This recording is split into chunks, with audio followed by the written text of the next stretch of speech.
It really is a bit grim, our highest tax burden ever, but still very high debt, and not, it seems, enough to spend on public services, partly, as you say, because we're spending such an enormous amount on debt interest payments, partly because of increases in welfare spending and, to some extent, health spending.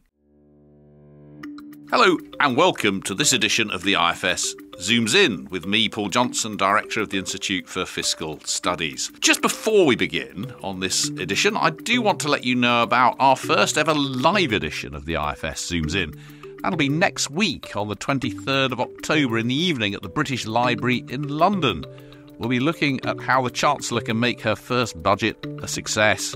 It's free to attend, but spaces are limited, so to secure your place now, do head to www.ifs.org.uk/events and register, or follow the link in the episode description. Now, on with this show. Well, the budget, as I've just said, is coming up in a couple of weeks, 30th of October, and we here at the IFS are all agog to find out what's going to be in it. It will be one of the big moments for Labour to set out their policy agenda.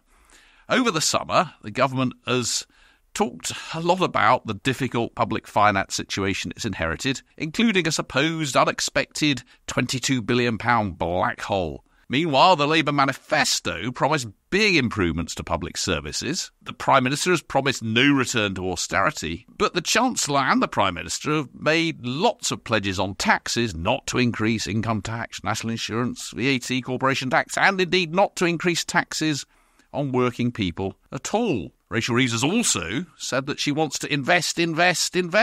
That's a lot of promises, not all of which look entirely consistent with each other. How can they meet their fiscal targets while also fixing public services and increasing investment and not increasing taxes on working people? What is the public finance picture looking like? Can they do enough to tackle some of the challenges facing the UK economy? Those are a really tough set of trade-offs. So we are going to look at whether they are manageable between them. And to explore those questions, I'm joined by two of my colleagues, Carl Emerson and Ben Zaranko. Let's start off with the overall picture of the public finances. The public finances being how much we're spending, how much we're taxing, how much we're borrowing, and what's going to go on into the future. And of course, that's what constrains what government can do. Government can't do whatever it wants. It needs to take account of the impact of any public spending on taxes and borrowing. So, Carl, in brief terms, and without using too many numbers, what is the overall public finance picture like at the moment? Labour has said an awful lot about it being terribly difficult and £22 billion black holes and so on and so on. What does it actually look like? I think it does look incredibly challenging for the Chancellor. It would look challenging for whoever was Chancellor at this point. The plans that she's inherited imply public spending falling as a share of national income over the next few years, but remaining well elevated on the levels that we had just prior to the pandemic or indeed just prior to the financial crisis. So we have high levels of public spending by UK standards, but a forecast which suggests that spending is going to be cut as a share of GDP. But with high levels of public spending, you might think, well, how come all public services aren't doing really, really well? Well, there's public service productivity issues, but also lots of that extra spending is going on two items. One is extra spending on debt interest, because we've racked up lots of government debt since 2007, and now it's being financed at much higher interest rates than we got used to in the 2010s. And secondly, since 2019, we've seen a huge increase in the number of people who are receiving government support to help them with a disability or an ill health condition. So the numbers of children, working age people and pensioners getting those benefits has grown dramatically since 2019 and is forecast to continue rising. So lots of spending on those benefits and lots of spending on debt interest. So you're not getting a lot more going on public services. On the tax side, the Chancellor inherits a situation where, again, by UK standards, the tax burden is already high and set to rise further, reaching levels we haven't sustained before. And yet the gap between spending and tax is falling, but only by enough to just about stabilise debt as a share of GDP, and only then in 5 years' time. So a kind of funny mix of high spending but not great public services, spending planned to be cut, tax burden high and rising, and yet a situation where government debt still not decisively falling even by the fifth year of the forecast horizon. So you call it a funny mix. It doesn't sound that funny, really, does it? It really is a bit grim. Our highest tax burden ever, but still very high debt, and not, it seems, enough to spend on public services, partly, as you say, because we're spending such an enormous amount on debt interest payments, partly because of increases in welfare spending and, to some extent, health spending. So that's the sort of the unhappy background to the choices to be made in the budget. Now, the challenges, or one of the big pressures, Ben, on the Chancellor will be to ensure enough money, whatever that might mean, for day-to-day spending on public services, keeping the health service and the education system and the justice system and local government spending and so on, keeping all of those going at a level that people find acceptable. And certainly, as Carl was saying, the government has made pretty clear they don't want to implement the sorts of cuts that were effectively implied by the last government's plans. So what is the situation on public service spending? What are the options there?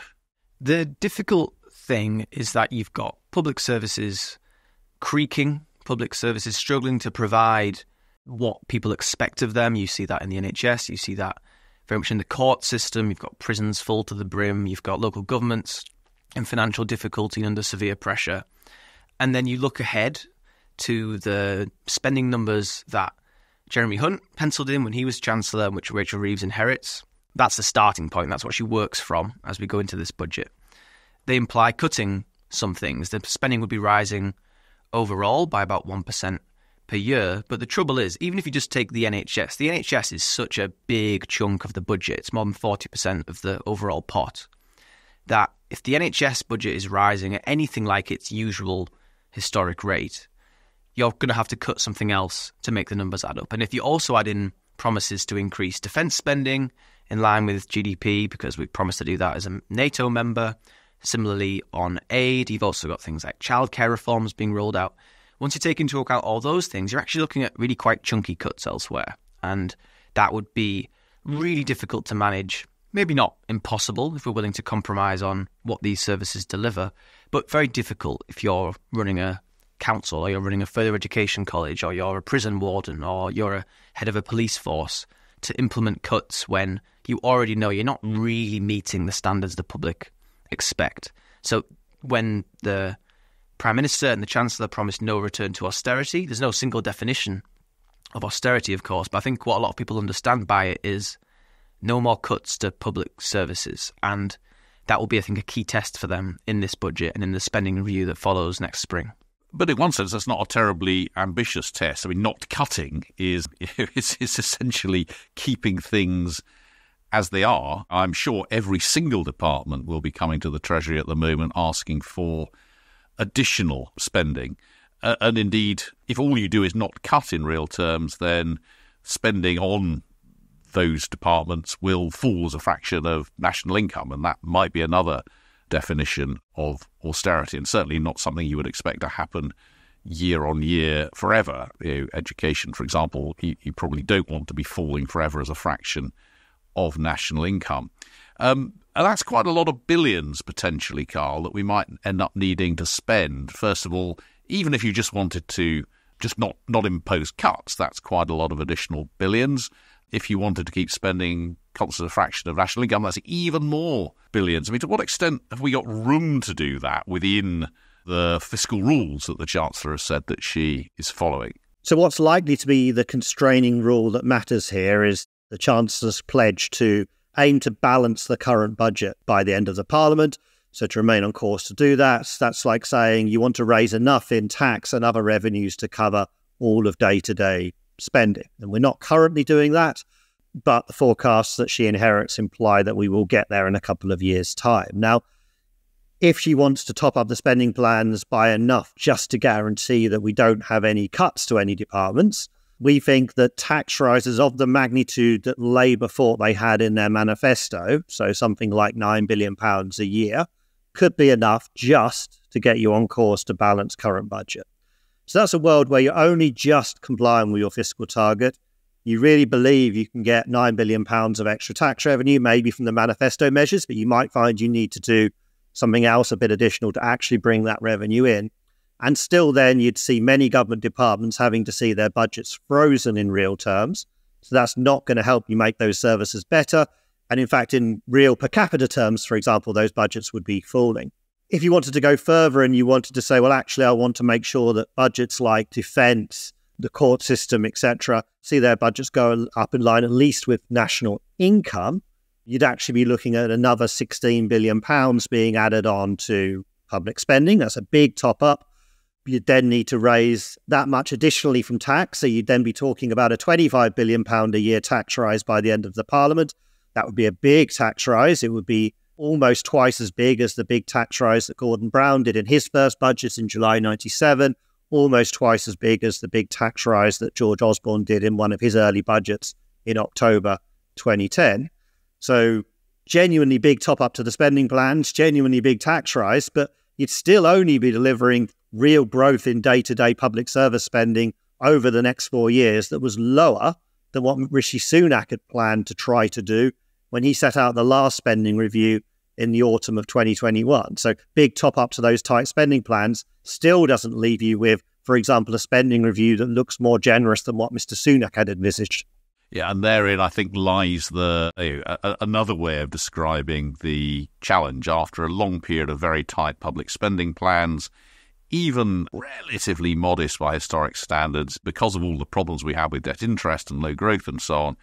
Even relatively modest top-ups could result in really quite significant tax increases if we're going to keep to the fiscal rules. It's worth saying that a lot of the numbers around this are all terribly uncertain. We don't know what growth is going to be. We don't know what the Office of Budget Responsibility is going to forecast.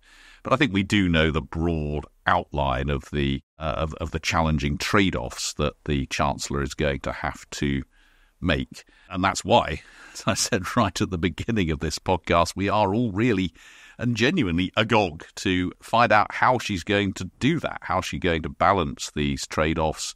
What is she going to do on the tax and the spending side? Now, Ben, so far we've been talking really about, and Carl was certainly just then talking about what we call day-to-day public service, wages of teachers and nurses and those sorts of things. And that is very much the bigger part of public service spending.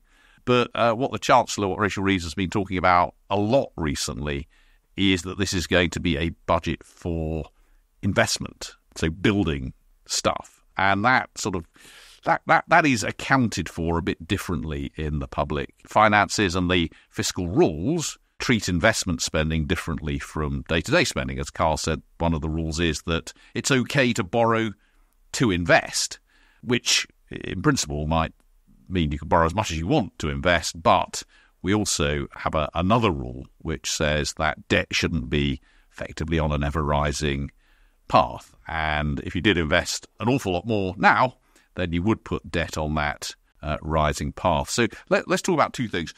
First of all, what are the current plans for investment spending and how does that look by historic standards?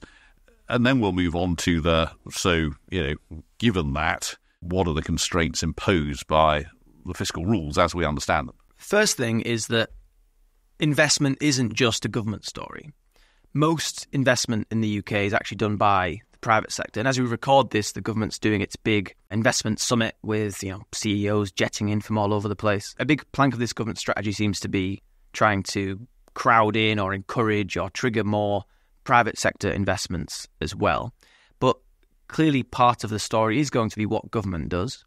And I think that when Rachel Reeves talks about a budget for investment, clearly she's got her eye on public investment. Just as Jeremy Hunt penciled in very tight plans for day-to-day public services, he penciled in very tight plans for government investment. He said that capital spending, so I'm going to use capital and investment interchangeably, capital spending by departments will be frozen in cash terms over the next 4 or 5 years. If you're freezing something in cash terms, it will be falling in real inflation-adjusted terms, and it will be falling even faster as a share of national income.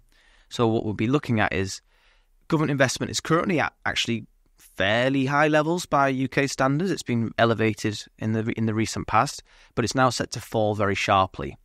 And for a government that is saying growth is the challenge, investment is the solution, investment, etc., it would be quite unusual to preside over big cuts to investment. So there's clearly a desire, I think, to not do that and to spend enough so that investment isn't falling quite so quickly, or maybe not even falling at all.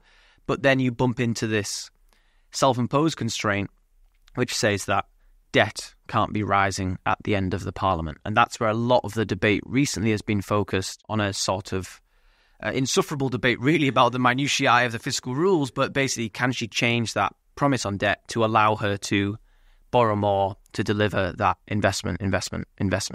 Let's go into those insufferable details, just a little tiny bit. I mean, it is a little bit insufferable, but it's pretty clear, certainly by implication.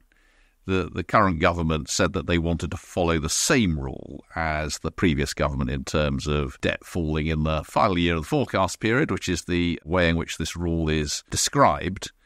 And on current definitions of debt, we are very, very, very close to not achieving that. I mean, in Jeremy Hunt's budget back in March, we were meeting it by the tiniest of margins.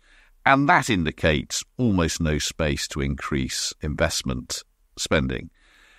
But there are different definitions of debt available, and choosing a different definition of debt would potentially provide you with a little bit more space, or in some cases a lot more space, to increase investment whilst meeting that rule that debt should be falling in the final year of the forecast period. Without going into too much hideous detail, Ben, can we start with the obvious and most straightforward change would be to move from the measure of debt we have at the moment, which is called public sector net debt, excluding Bank of England, to plain vanilla public sector net debt. Tell us a little bit about that choice. I'm going to tell you about as little as I think I can get away with. I think that excellent. There are different definitions of debt. They measure slightly different things. At the moment, we use a measure that strips out the Bank of England's balance sheet. You could just go back to a measure that doesn't do that. In March, that would have given you something like 16 billion extra space to borrow for investment. There are other measures available. There are two other measures that are already recorded. One is called public sector net financial liabilities, or PSNUFL. One is called public sector net worth, which is an even broader measure. I'm not really sure how to pronounce that one. Maybe PSNU. But you heard it here first. Yeah, those two measures, are already produced and forecasted. They could produce another one. They could decide they want to. One thing that's been advocated is let's take a debt measure that strips out the new National Wealth Fund, for example. There are lots of options available, but I think we shouldn't get bogged down in the specifics of each. Depending on which one you choose, you might add something like maybe 16 up to something more like 60 billion pounds of extra headroom. But you shouldn't let the choice of target govern your policy, right? You really should be thinking about the bigger decision is how much do we want to be investing, and how much are we wanting to borrow for that investment? Is borrowing the right way to fund that? And then the fiscal rule should be downstream of that sort of strategic choice. Just because we've picked PSNUFL, it means we can do 50 billion of extra investment. We should be saying, is 50 billion the right number? So I think that the big question here is about the government's strategy around investment and about how it's financed. I'll have a nerdy discussion about fiscal rules as much as the next guy, but I think that that's sort of a distraction here from what actually is the choice being made. Let's be clear, Ben. You like a discussion of the fiscal rules a lot more than the next guy, on average. Guilty as charged. We'll talk in a moment about what the real constraints are or might be here as opposed to the fiscal rules. There is one thing I did particularly want to ask you about, Ben, which is this PSNU, or public sector net wealth measure. Net worth. Net worth. I'm so sorry. That a number of people have been talking about quite a lot recently. And in fact, if you listen to what Rachel Reeves says, she says she wants a measure which takes account of the value of the additional investments that government might make. And that's what this measure of public sector net worth might achieve. And I mean, broadly speaking, this is an attempt to get a sense that at the moment, public sector net debt measures the financial debt, the liabilities of the government, but it doesn't, as it were, give the government any benefit from the fact that it owns lots of roads and hospitals and schools and army barracks and whatever else the government owns. And in a sense, you might think if I spend £10 billion on building some stuff, then, well, I might have borrowed 10 billion for that, but I've got an asset worth 10 billion. So why should I count that as an additional liability? And there's quite a head of steam, I think, building up among some commentators in favour of this being the preferred measure. I think it's just worth spending a little bit of time saying why we think that certainly as a fiscal target, as something which the government uses to constrain its borrowing, we are not part of this commentariat who thinks this would be a jolly good idea. I think first thing is that interested listeners should, if you Google IFS public sector net worth, you can read about this in enormous, mind-numbing detail. I'll try and boil it down here. The theoretical idea behind targeting something like public sector net worth is that we should not just worry about the liabilities the government has, you need to think about the assets as well. And if you think about what Rachel Reeves said she wants the Treasury to recognise the benefits of investment as well as the costs. Going down that road probably leads you somewhere like this. I think that the theoretical case is quite neat, and I can definitely see the arguments for doing so and not focusing too much just on debt. You also need to think about what that debt is acquiring for you. I think in practice, there are really quite large issues around how it would work. I think the two big ones here, these aren't exhaustive, but I'll focus just on two. One is that what the government really needs to worry about is its ability to service its debt in future. It needs to be able to pay back the people to whom it owes money. And if you borrow lots and lots and lots and you invest in, let's say they do a big revamp of the prison's estate and they buy a couple of new aircraft carriers for the Navy, and then you get into a bit of a fiscal crunch a few years down the road, you can't sell an aircraft carrier. Who are you going to sell it to, for one? And you can't sell prisons off. You can't sell these assets to meet your financing needs. So that you need to also think about just debt. You can't just disregard debt entirely. And these assets don't tell us much about the government's actual ability to access capital markets or finance itself. The second big issue for me is that in practice, the way those assets are valued wouldn't even tell us anything about the benefits of the investment. They're not measured in a way that measures their contribution to growth or the benefits of people or their contribution to the future strength of the economy or the public finances. They're measured on something called replacement cost, which is basically how much it would cost to replace. So if you spend 100 billion on a white elephant bridge to nowhere, it would just go in straight as 100 billion, even if there's no economic benefits to it whatsoever. You just measure it how much it would cost to replace. And let's say then construction costs double. So it now costs twice as much to replace. It just doubles in public sector net worth, even though, if anything, the government's in a worse position financially. Net worth might tell you're in a better one. So I worry quite a lot that the theoretical case, however neat, just falls down when you think about what fiscal rules are for. So I think that it's something we should measure, something we should think about and have regard to, but targeting it directly with a formal target, I think, would be a mistake. And Carl, I think that takes us to the real question of what the actual constraints are on what government can do. And those, I think it's fair to say, are really set by the market. I mean, if the government's going to borrow stuff, even if it's money, even if it's to build a really valuable infrastructure, it needs to borrow that money from somebody, and it needs to pay that somebody interest on that debt. And in the end, it's the capacity to sell that and maintain confidence that is or at least one of the key constraints. So perhaps you could just develop that a little for us and explain why there are constraints there and what the constraints are and how that might help you with thinking about how the government should constrain itself to get the optimal allocation here. To start, I think it's important to remember these fiscal rules did not stop the government from doing more investment if it wanted. What it stops is the amount of borrowing that you do. So there was nothing to stop a government announcing an increase in investment spending funded from higher taxes or lower day-to-day spending. What it's constraining is the government's ability to increase investment spending and finance it through borrowing. And then when you're borrowing more money, you need to think about, well, who are you borrowing from? And if you want to borrow more, it's probably not a UK pension fund who's suddenly going to choose to lend the UK government more money. The marginal investor, the marginal lender to the UK government is probably somebody overseas who's thinking, should I lend to the UK government or I could lend to some other government? The UK is not a reserve currency, but maybe it has some attractions of why I want to lend there.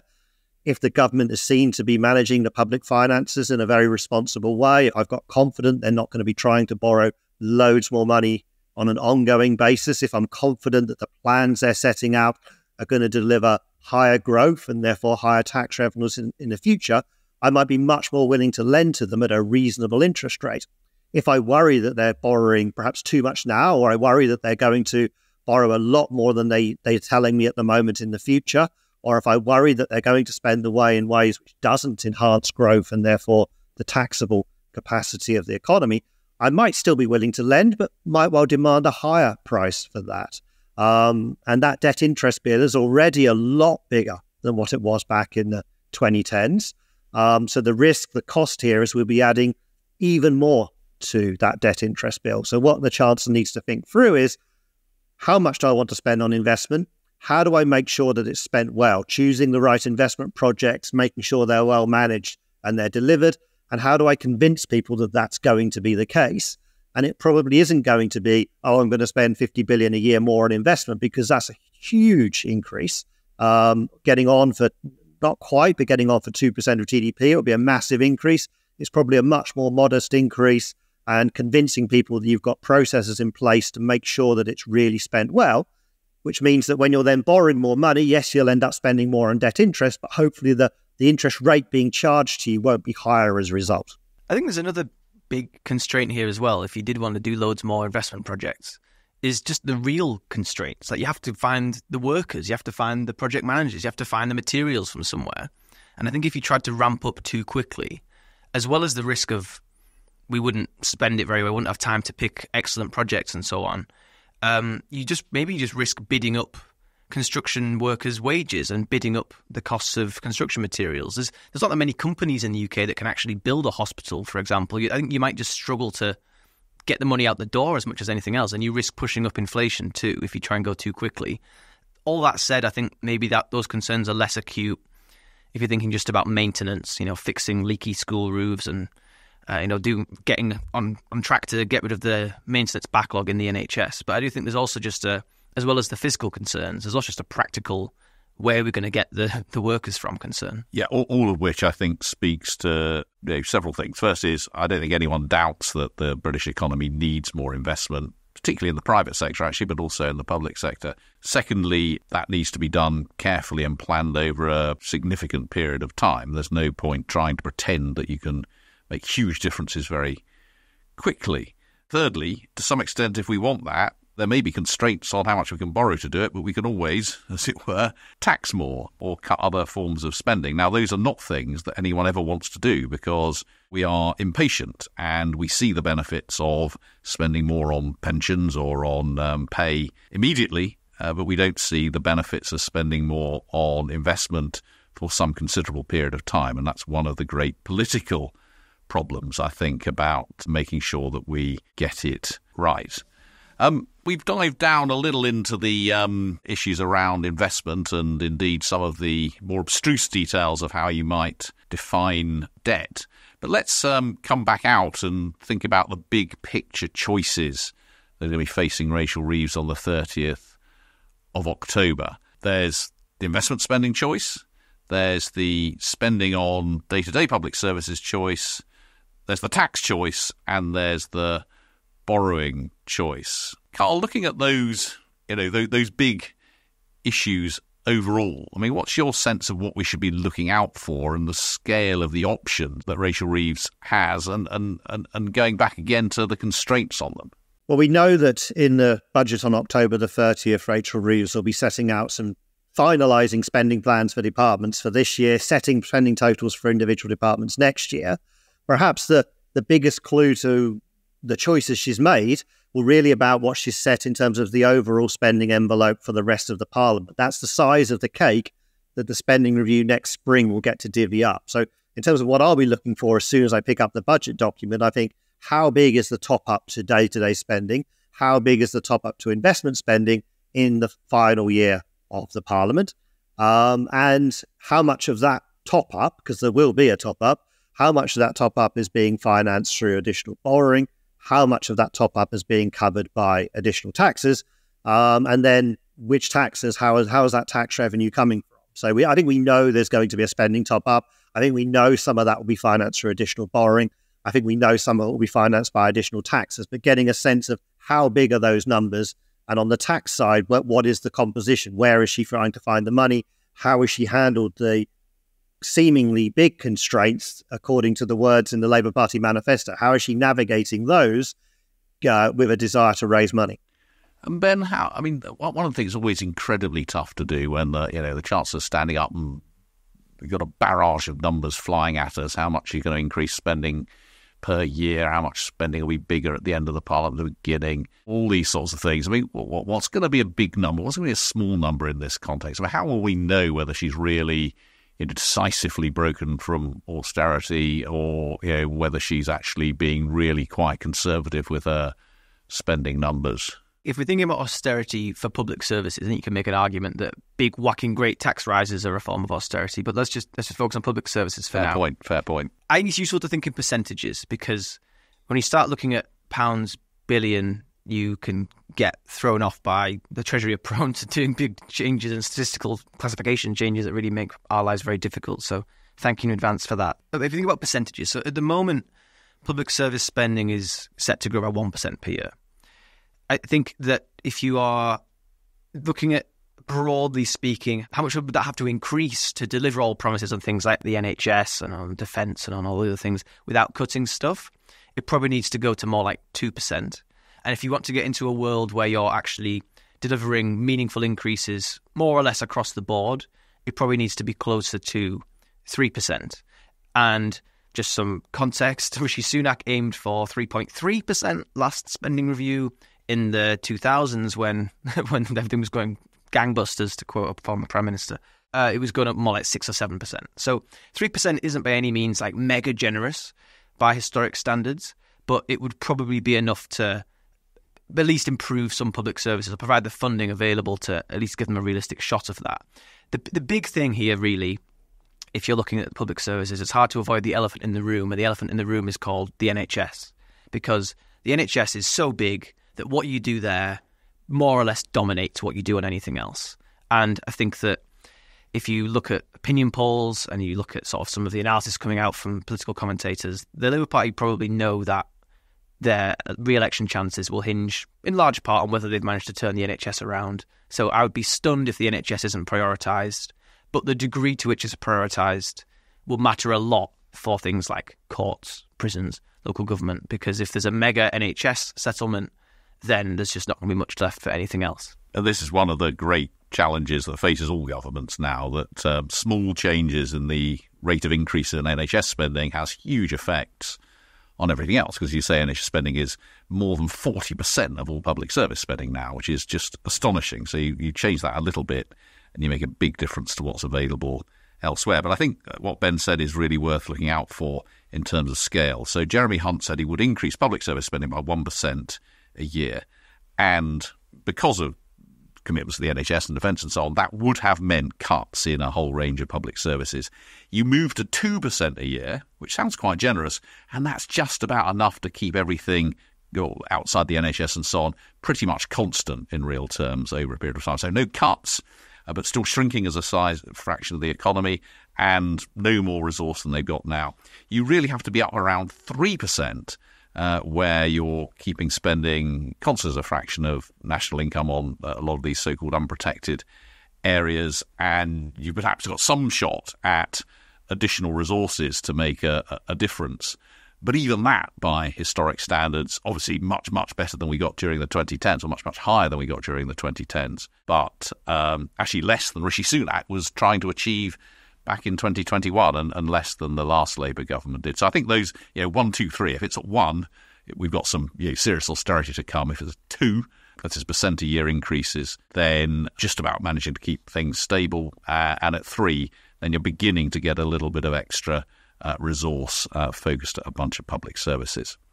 We could, of course, have spent this podcast talking about tax, because that's the other half of what Rachel Reeves is going to have to decide in the budget. But we've actually talked about tax quite a lot in some of our recent podcasts over the summer and in the last few weeks. So do listen into those if you want to understand what choices Rachel Reeves would have on the tax side of things, as well as the spending and borrowing side of things, which we've really covered today. But for now, I think that is probably enough for this particular episode of the IFS Zooms In. Thank you to Carl and to Ben. We have enormous amounts of resources on our website to help you understand the budget, the options that the Chancellor will face on all of the things we've talked about today, and many others. So do go and look there at our work on the budget at www.ifs.org.uk. And to further support us, please do consider becoming a member of the IFS for as little as £10 a month. You can find out more in the episode description. We'll see you next time.